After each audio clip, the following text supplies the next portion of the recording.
Well, Christian, super stoked to have you today on the Mark Divine Show. How are you, sir? I'm good. I'm good. Me too.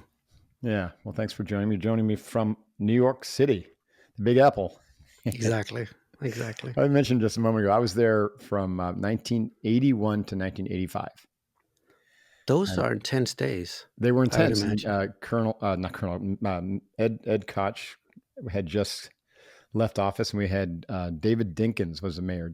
You remember that? Yeah, I didn't Were you there think then? much back then. I was Yeah. probably 8 years old or something, but I've read about it, and it Yeah. seemed like the city was fun It was but fun. intense. It was intense. There was a lot of crime and violence and messiness compared to what I saw the last time I went back. I mean, I couldn't believe how things had changed. Right. Anyways, it's cool. So I always like to kind of get a sense for the life trajectory of the guests. Like what were some of your early influences in life, parents or Right. challenges and interests that started to shape your academic interests and then your professional stuff that led you to where you are today. Yes. So I imagine two things, probably many, but I had lovely parents, Mm-hmm. but I grew up on the hard left. Like, today it's not unimaginable, but communism was a thing. Mm-hmm. And if you lived in Denmark, where I grew up, Mm-hmm. there were a lot of people with very strong left-wing beliefs. Really. Mm-hmm. And I grew up in that system without really understanding it. Mm-hmm. And then when I turned probably 15 or 16, I started realizing how toxic ideology is Mm-hmm. to conversation, to thinking, to Mm-hmm. anything. And I kind of left that whole belief system that I grew up in, and I became quite skeptical of any belief system. Yeah. Well, Um, that's a good place to be from my I would perspective. imagine, Yeah. yeah. And the second thing I found out was I'm kind of a quiet person, Mm-hmm. so I like listening and looking Mm-hmm. uh, most of all. And I found out that I had a knack for it, mostly because I could shut up and uh, Mm-hmm. and see how other people make sense of the world, and try to figure out what's important to them. Mm-hmm. And then I made a living out of that, basically advising very large companies, so the biggest companies in the world, on listening and looking and figuring out what to make and how to form high level strategies based on the way people behave. Yeah. So kind of developing from those two fundamental early age insights, I found a way to make a living. Yeah. That's Um, cool. What did you have any sort of like contemplative, what you would call a contemplative practice that helped shape you toward this kind of watching, observing orientation, or was it just nature, how you were naturally kind of brought into the world? I think we all have a natural ability in this area, but I Yeah, think we can teach it just like exercise or sure. anything else. But it led me to study philosophy, Mm-hmm. and particularly there's a strain in philosophy called phenomenology, Mm-hmm. which is, I suppose, a theory of how we can study human phenomena.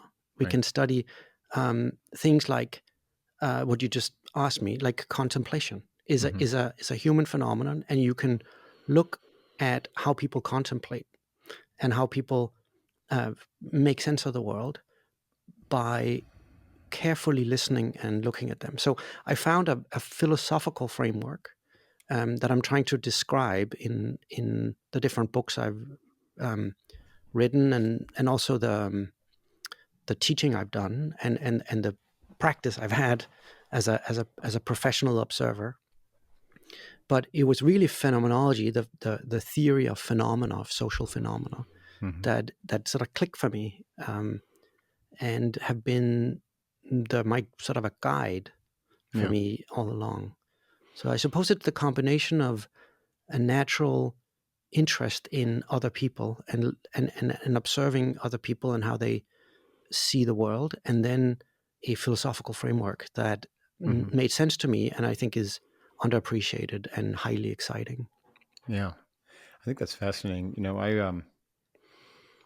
I started an internal contemplative practice um, through Zen when I was 21, and so and what you just were just talking about with phenomenology is almost the opposite, right? So phenomenology, you're looking at others' behavior and trying to discern what that phenomenon means and to learn about yourself through observing others. And the Zen or Eastern path was to look within, to look at yourself, to observe your own nature, and to try to discern what's real and what's not real. I think that they're complementary personally, and they can work really well. And it's interesting to Yeah, me that ultimately I think they meet at the same place, because the barriers between inner and outer begin to diffuse the more closely you look. yeah.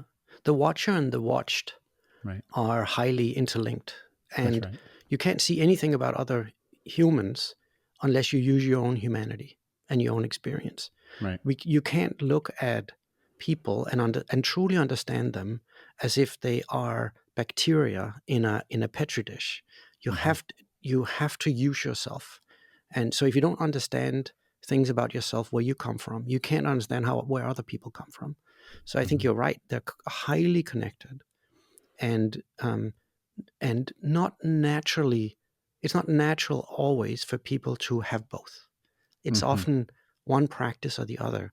But I think Right. when they come together, you can lead an analytical life where you analyze others, but not in a cold scientific way.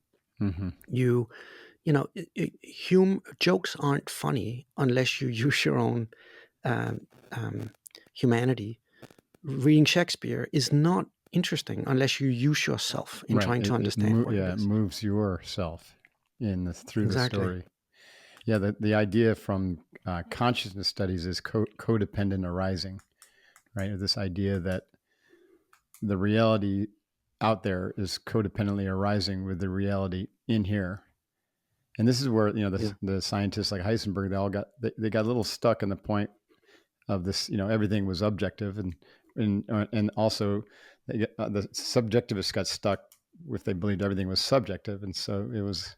That's the idea of not two. It's both and Exactly. codependent It's arising. actually it's um it's a big problem that philosophers have been trying to That's right. Untangle. deal with, but it's a joke that we're still thinking about it, because obviously I know. we are in the midst of things. We're in the middle of the world, I know. and thinking we can extract ourselves and look at it coldly is just a complete catastrophe for Yeah. philosophical inquiry. I Yet we 100% have whole agree. departments looking at it. I know. Well, it's a catastrophe for all Western science, if you ask me, especially medicine and health. Um, yeah, you can't separate the looker from the what's being looked at, right? They Like are the one, observer and the observed right? has to merge at some point in order Right. to understand. That's the ultimate outcome of the contemplative and meditative practices. So, how do we get there with phenomenology and by learning to listen and look? And tell us some about your process and what you learned and how you learned it, and then, what that meant when you decided to turn it into a teaching, for Right. organizations and individuals. Maybe take us on that So journey. so right. So I was very, very young. I started my first company because I found academia really boring and kind of mean, and I found working for someone else was also not attractive. Hmm. So I tried to make my own. I call it a looking lab, Hmm. um, where I could find resources enough to be able to look at social phenomena at a global scale. So that's what I found. And I found that the only place that really had that kind of resource was big leadership teams, whether those are in public or private Hmm. sectors. Hmm. And then I did that for 20 years or 25 years and ended up, working for some of the best, quite enjoying that. And then because of that, I got a call from the provost of a really good university in Manhattan that said, "Can you teach this? Like, Mm-hmm. is it just something you have, or is it something you can teach?" And then I ran a class for 8 years that became sort of an iconic class where that was called human observation, where people came from all sorts of life. They would come from all over the world. Some of them had experience from the corporate world. Some had experience from defense. Some people had more public sector or health Mm-hmm. experience. And we, during the course of a semester, I tried to teach how to look and how to observe, and we did that through both doing it, basically asking people just go look, have no opinion, no preconceived notions, just observe and see what's going on, and write down uh, as precisely as you can without any um, preconception or any opinion really about it. Mm-hmm. Just what is there, and seeing what's there is maybe the hardest thing, It's you very know. hard to remove the bias, the judgment, the projection. Right, but we can give it a go, Right. right? We can do the best we can, and then we read a series of what I would say are masters in observation. So the best in literature, in contemporary art, in practical people that are really good practically at observing others, and we call that reflection. So if you Mm. imagine, there are three types of attention. There Mm-hmm. is the kind of attention you have when you just walk down the street. And you can call that panoptic attention. That's where you're not focusing on anything in particular. You're just in it. And you Mm-hmm. know exactly what cars are and what school children are and so on. And you know how to operate in it. So Mm-hmm. you're not focused. The second one is focused attention, Mm-hmm. where you zoom in on something. That's what we're doing right now. I'm Right. quite focused on what you're saying and where you're at in your world. And third is hyperreflection, where Mm-hmm. you see yourself see, and therefore Mm-hmm. you can also see how others see. So Right. instead of having opinions about them, just try to see based on what do they do what they do. Mm-hmm. And I think I found some of the masters of that, and that sometimes clicked for these students. And quite often they come back and say, "I feel healthy because I have a direct relationship to the world, rather than a glass between me and the world, because I've Mm-hmm. learned how to observe." And some people said, "I can use this to make product, or I can use this to solve problems in groups of people, including your own family, Mm-hmm. by instead of concluding very quickly, concluding late." Mm-hmm. I Um, like that. and Conclude. use this sort of skill of hyper reflection to um, just understand. Mm-hmm. And it's so difficult because especially if you're a university student, you have been taught to have opinions about everything. So Mm-hmm. there's an excavation process where you have to take away all those opinions, and they can be right wing or left wing, or from Korea or from Brazil. But see if you can reduce that and as much as you can, and fight it as much as you can, as long as you can, and then observe and make decisions later about what you think about it. Mm-hmm. So it's a kind of I think a healthy thing, as well as a very effective thing to do, Mm-hmm. to try to understand others. For sure. Again, I'm struck by how the similarities between what you're talking about and some of the, the contemplative traditions, like mindfulness, right? It's sort of become, training yourself to become just mindfully aware without judgment of what's happening, what's going on externally and internally. And over time, that leads to, really the ability to um, discern what's not real, what's not true, right? Right, And so you start to see that much of reality was a constructed reality based upon ideas, beliefs, positionalities, opinions, like you right. said. And so That you've then taken you over start from to parse others. it out, right? And then that's Yeah. where that term, the Eastern term of emptying the cup, comes from. Just empty the cup. Just keep emptying the cup to allow for the freshness, for the newness, which is going to lead to knowingness as opposed to knowledge. which is a boundaried piece of Right. information. And do you find that when you do that, you have a tool or an antidote to languishing, to the feeling of being lost? That Oh, that absolutely. Well, I okay. think what it does, from my perspective, it allows you to continue to operate more and more in the present, because the language and ideas and beliefs, that have the boundaries around them, they really operate from memory, right? It takes your brain into operating strictly out of memory. Right. So you have to draw up the memory. You have to organize it into your system of you know information or belief system, or your mental models. And so when we're trained this way, which is the way we're trained in the West, then you're always operating in the past or future, temporal sense moment, and you're not able to be present, which is where the rich texture of the experience is lived. Right.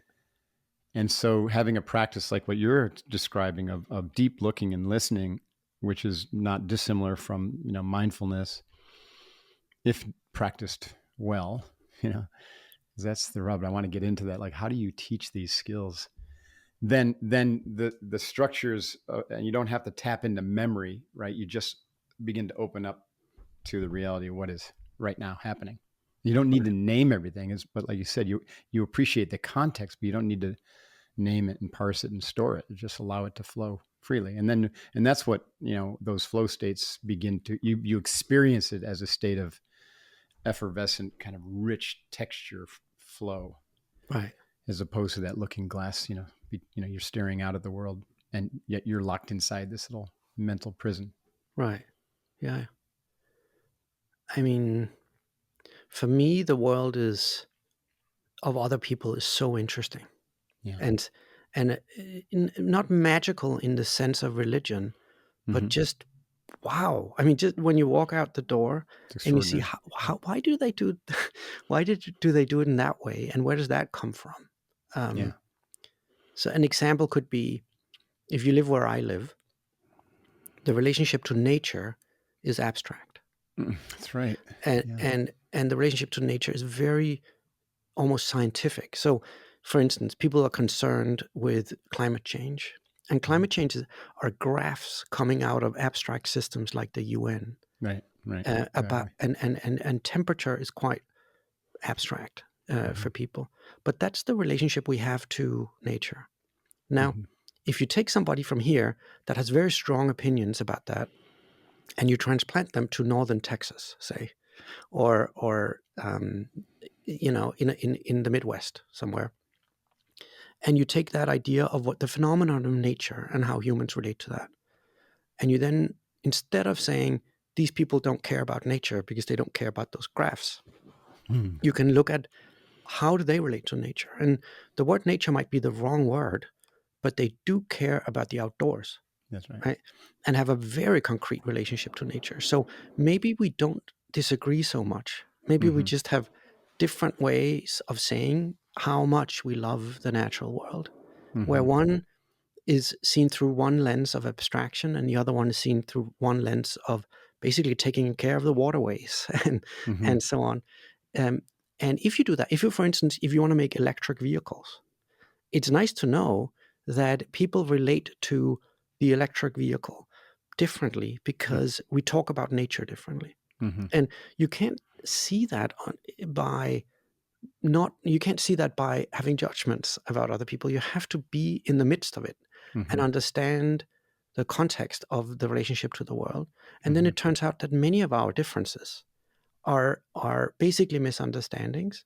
And the reason why we have those misunderstandings is because we don't listen to each other in a way where, first and foremost, it is about shut up, collect information about other people and the way they talk about it, and see if you can piece together their world and how, based on what they do, what they do.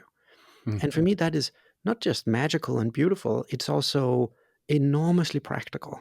If you Mm-hmm. want to make things, do things with other people, create new things, you need that sort of skill set. I think, at least you don't need it, but it's rather helpful. Yeah, it's helpful. And like you said, you're dealing at a very holistic level. So the benefits of this are not just in innovation, right, or even in just creating a better work culture. Like there's some serious psychological and physiological benefits to this orientation that you're talking about. I mean, I think you'll see some distinct. I don't know if you've ever done any studies, like longitudinal studies on individuals who learn this practice, but you're going to see like the subjective experience that you related earlier of individuals really feeling better about themselves because their interior state is more relaxed. They've given up a lot of the stress, starting to shed the stress of holding up some of those mental models and belief systems, and Yeah, then being in opposition, right, to others. I One of my agree. most favorite quotes that I stumbled across recently is that the ego is opposition to Hmm. life Yeah, as it yeah, is, right? It's right. opposition to life as it is. How so Can so I just finish that thought? please, yes. I would imagine that for me, abstraction is always the enemy. Hmm. It's for mental health, for relationships with the world. If you have an abstract relationship with the world, which ego is an Hmm. example of, That's right. you end up feeling distant and Yes. lost from the world. So there's Yeah. something so healthy in having a direct, concrete relationship to the world rather than an abstract scientific one. Yeah. And I'm the biggest fan of science you will ever find, Yeah. but it's not always the way you relate to other people and how other people think. I agree. And that's such an important point, Christian, because it seems to me, my observation is that there's some sort of like relentless drive pushing humanity toward more abstraction, with media and video games. Now we have virtual reality, augmented reality, mixed reality. And we have these crazy ideas of like packing people in 50-mile long cities, and stuff like that. That seems to me extremely dystopian, and like talk about cutting humanity off from what makes them human. That's definitely a judgment on my part, but what is your perspective on that?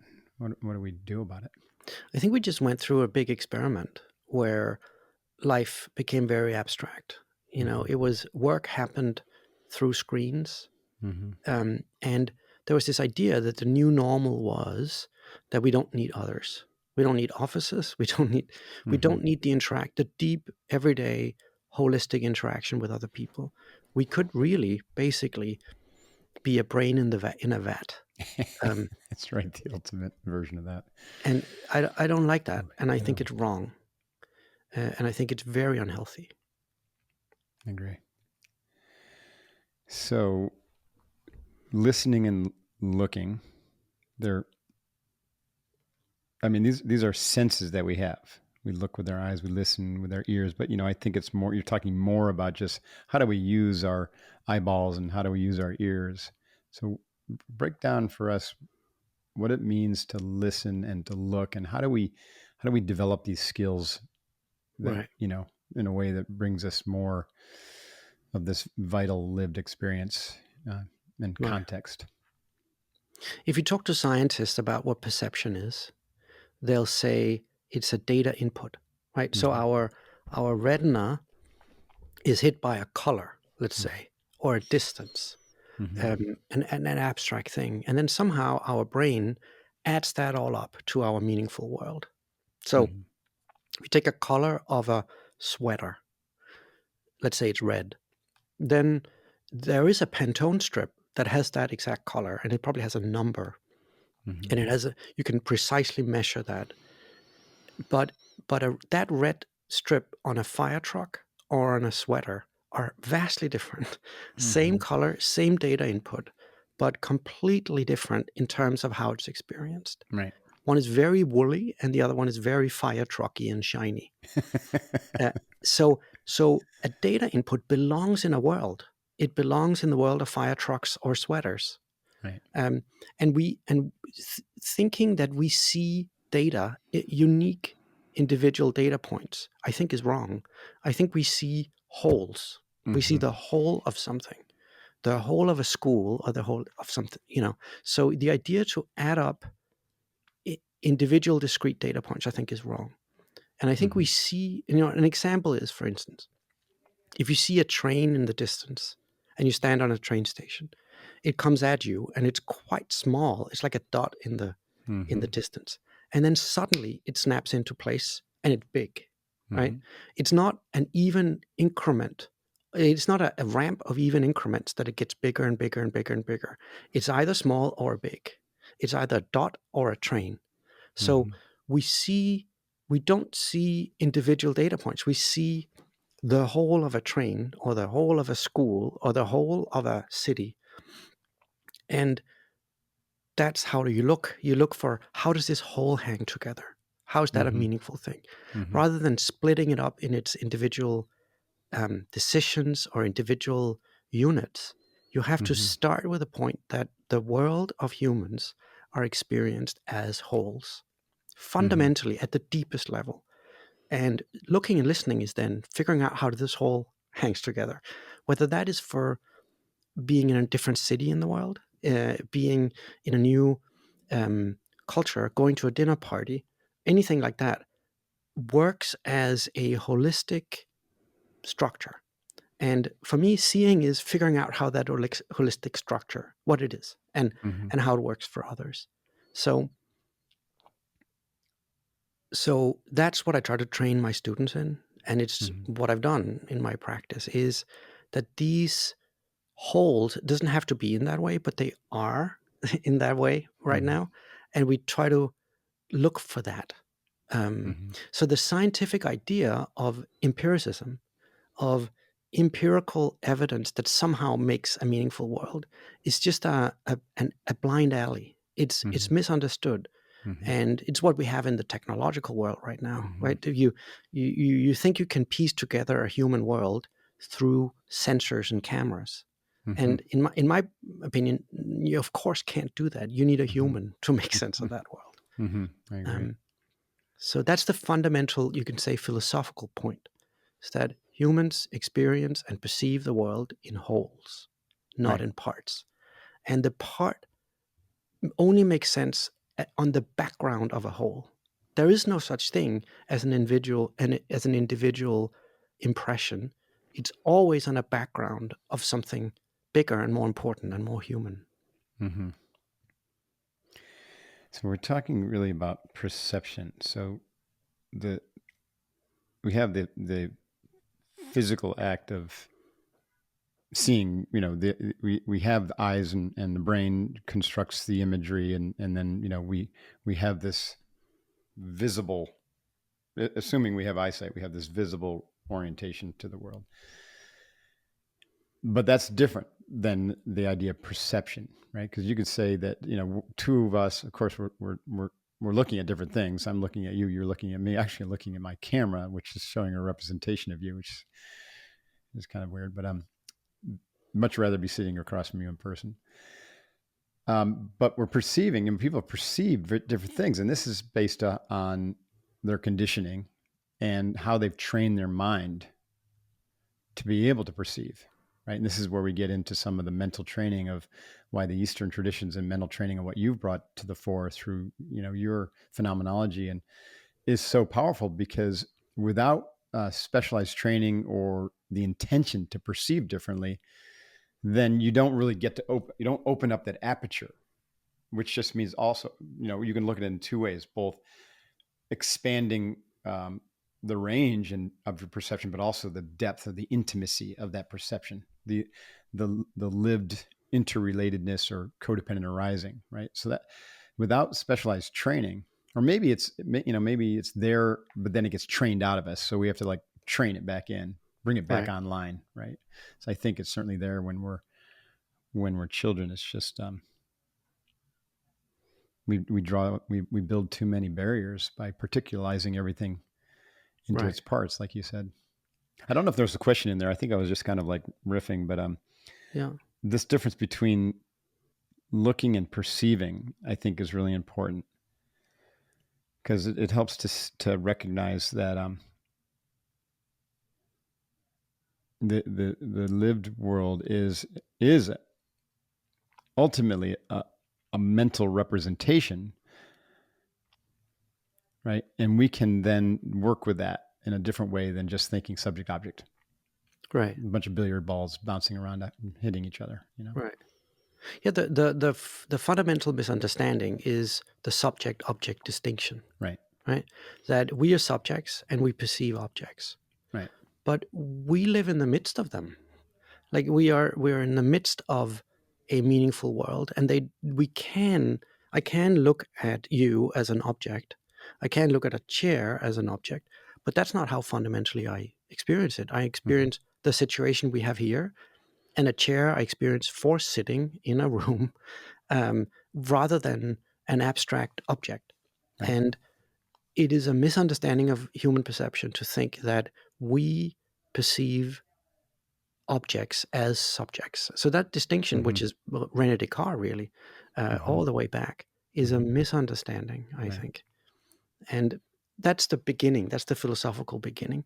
But the consequence of it is, if it's true that we don't have that subject-object distinction, and if it's true we live in worlds that are whole, we can maybe try to understand others' worlds. So instead of just looking at, which is very important to figure out how we perceive, figuring out how other people perceive in Mm-hmm. their world is even Mm-hmm. more interesting and complex and fun to try, and rather helpful if you are in that situation. So Mm-hmm. a lot of the cultural misunderstandings we have between us, I think, is because we're not very good at looking. Yes. I Have we agree not with that. very good at figuring out how other people's world, what other people's worlds are like? Um, yeah, It's just so valuable for policy, because I think that when you look at how policy is created, like you mentioned earlier, like environmental policy, and let's take the United Nations Sustainable Development Goals, for instance, right? right, It's a list of very highfalutin and well-intentioned goals, but they are presented from that subject-object kind of duality, right? Like, oh, this the problem with the international institutions that I think our people are pushing back against, is that it's not one size fits all, right? You have to take in the lived experience of every culture, subculture, and even local system in order right, to have any potential for success with any of these types of really important initiatives like right. ending hunger and those things.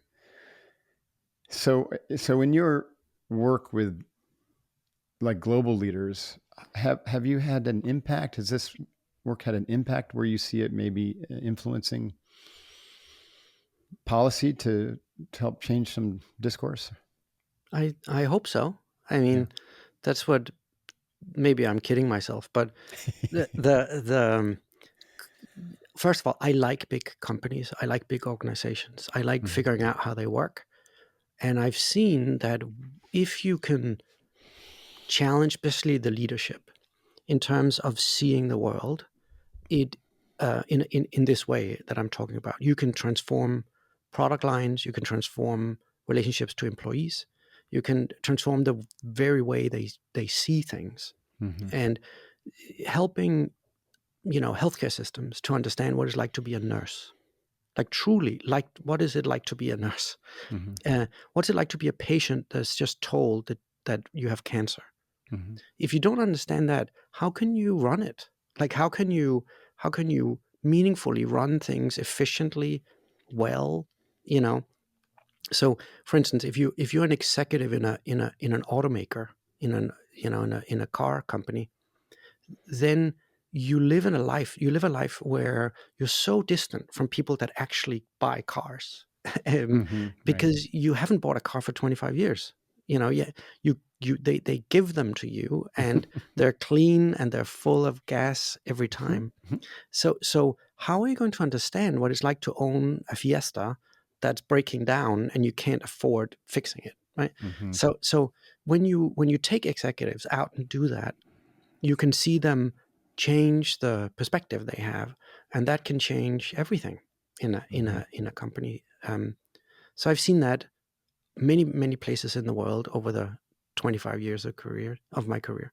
I've seen it in the public sector as well, where if you have that perspective, you get much closer to the people you serve. Mm-hmm. And if you get closer and you have a true interest in understanding the people you serve, you can serve them better, but also cheaper. There's a lot Mm-hmm. of junk we do that's not necessary and cost a lot of money. Mm-hmm. So the work I've done, I think, have had fundamental consequences for a series of very, very large companies. That's Mm-hmm. also, either they were in trouble and we helped turn them around, or they needed to innovate, Mm-hmm. or they had a bad relationship to their employees, and you could figure out at least start with figuring out what that's about. Mm-hmm. So there are concrete examples that we sold a lot of TVs with a Korean TV maker. But we did that because we understood how people use media and how that is changing. Mm-hmm. The examples before with the electric vehicles, we were part of reorienting electric vehicles for a very large automaker to say it's not an elite coastal thing. It's something Mm-hmm. we can all engage in. And just because we misunderstand our relationships to nature and we talk differently about it, that doesn't mean we can't get together around this very helpful new product that would help everybody for different reasons. Mm-hmm. So new product, big changes in terms of perspective of the world, and also maybe global perspective. That if you are from Detroit, Indonesia is very far away, and Mm-hmm. you don't sell vehicles in the same way. You don't think about vehicles in the same way. It plays a very different role if you live in India, say. Mm-hmm. The same with food, the same with many aspects of life. That if you gain a global perspective by looking, you Mm-hmm. can change strategy, and by Mm-hmm. changing strategy, you can change the way we invest, the way technology is developed, and so on. Mm-hmm. So it's a deeply human thing, but you can transform organizations in Yeah, that way. that's really neat. So when you work, let's say you're working with a new team, and I imagine, when you say you have to look and get, so you get to get out and ask questions, or what? So what does the process look like? I mean, are there particular like practices that you prescribe, or do you like take them on field trips? I mean, how does it work? So for leaders, we take them on field trips. We force them, like, wear a pair of jeans, Yeah. you know, and you're with normal people doing normal things on a normal Tuesday for a Mm-hmm. while. And I Right. know that sounds frivolous in terms of people's time, No. but it's not. Well, it's It such a pattern interrupt from their normal in office, routines, PowerPoints, They presentations, love it. keynotes. Yeah, I They bet. love it, and it's as if some people say, like a bomb went off in my head. I understand how people lead their life and how we can serve them better. Hmm. Um, but here's an example. So we did a lot of work with Lego, the toy Hmm. company, and you can look at kids in a very abstract way and see how many, how many have ADHD, and how are we medicating them, and how statistics changing, and so on. But you can also be on your knees playing with them, Mm-hmm. and Right. you will understand that um, we might think that they have short attention spans, Mm-hmm. but once you spend time with them and just observe, you have no opinion about them, you just observe what they do, you will see they have long attention spans.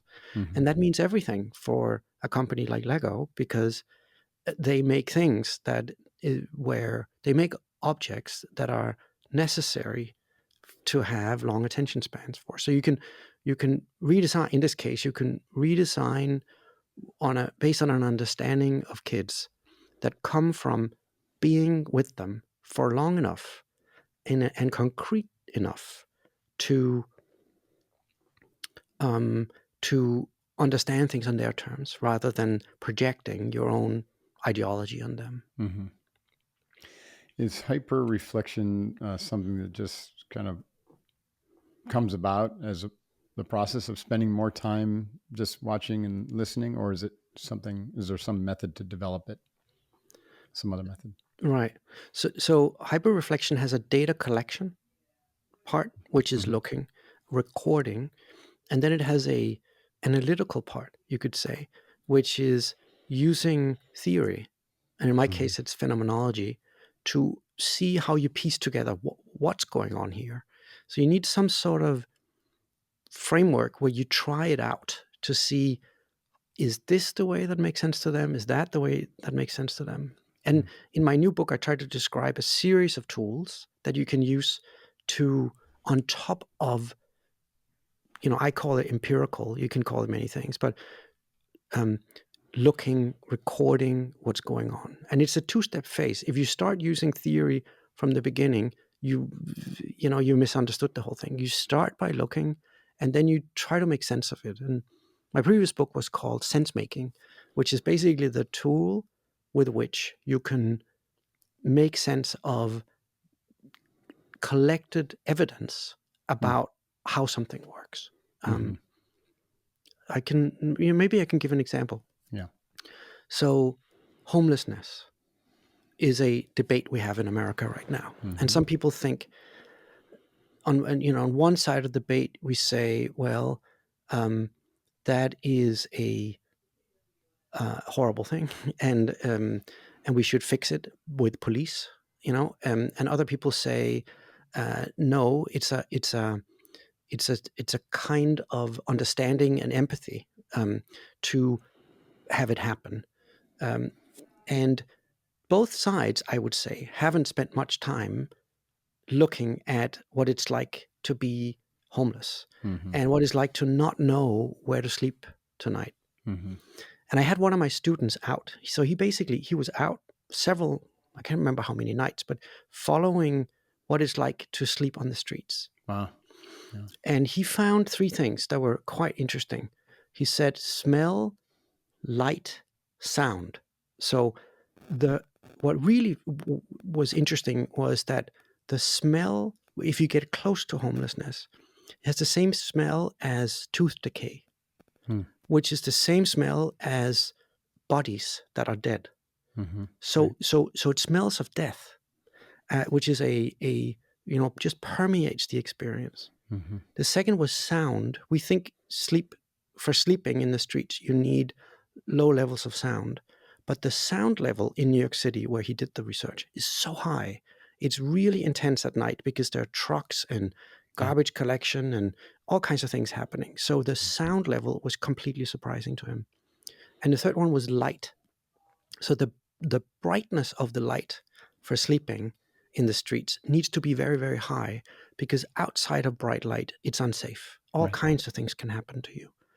So he learned basically through a very simple framework of light, sound, and smell.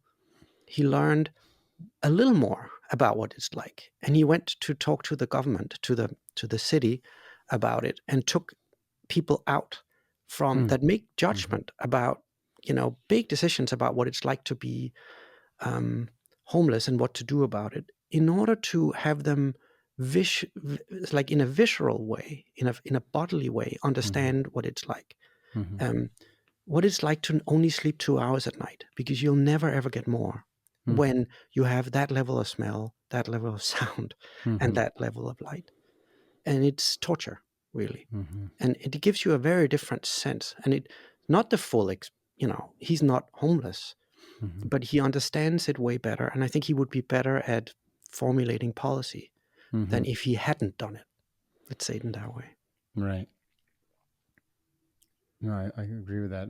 What's coming to mind is just um, the integral theory, which says to when you're trying to come up with a solution, to understand the interior as well as the exterior of the individual and the collective, and that takes work. Like, and I think that your book is going to help a lot of people do that work or move in that direction.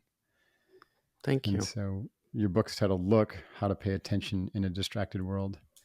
Um, and so is a practical book, where like I could pick it up and start learning some practical methods for improving my discernment. It's not a three-step process, Yeah. like you wish it would be, and maybe I should write that book someday. But for me, it was more just to show my way Right. of how I arrived at that. And there's a whole chapter about looking at birds, and the Mm-hmm. best bird watcher I've ever seen There's a chapter on modern art, some modern art pieces that Mm. when you see them, you will viscerally understand how humans see and how you see. Hmm. So it's a series of examples that I know work on the students because I've Hmm. seen it many times now. So I think it might have a more of a baseline or a framework Hmm. to do this, and then there's a lot of practical, Awesome. things, but it's not as practical as many people want, and Hmm. and I probably should do something I think about it's that. just the nature of kind of the Westerner to want to be told what to do Yeah, in 3 steps. So. yeah, me too, me too. Oh man. Well, we got to wrap this up. But there's a lot of people living in fear right now with what's going on in Ukraine and saber rattling in China and Taiwan and uh, another potentially catastrophic, crazy political cycle coming up in America. Like, what's your view of like the state of the human being and the future? Are you Right, bullish and positive or I'm so pessimistic? bullish on people. Yeah, I'm really up on humans. I me think too. human skill sets are amazing. I think human societies are amazing, and I think if we only looked at each other and if we only listened to each other in an organized, systematic way, a lot of our misunderstandings, political misunderstandings, would go away. Hmm. Um, so I think it irons out misunderstanding. And I think humans have the skill sets and the capability and the intuition to do that. We should just do it a lot more.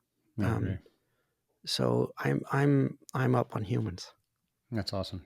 Me as well. Well, thank you so much, Christian, for your time today and for bringing this book out. Look, How to Pay Attention in a Distracted World. We'll put the links to it in the show notes. And where can people learn more about you besides the book? Do you have social media or website or anything? I don't have much because Okay. it distracts me, but I do have a Good for you. I do have a LinkedIn page, Okay. and I do have a website, but All right. mostly I just communicate through books. That's great. Well, thank you again. And I look forward to learning how to look even better, Yeah, even me too. more proficiently, I think. It was delightful, and it was Yeah. interesting to see how you come from a different angle, but it's probably pretty much the same thing we're talking about. Yeah. I think, there's a lot of that going on. And that's part of why it's great to have these conversations, right? Just Right, to see the similarities instead of always pointing out the differences. right, Yeah. exactly. Well, thank you very much. I appreciate you. Thank you, you too.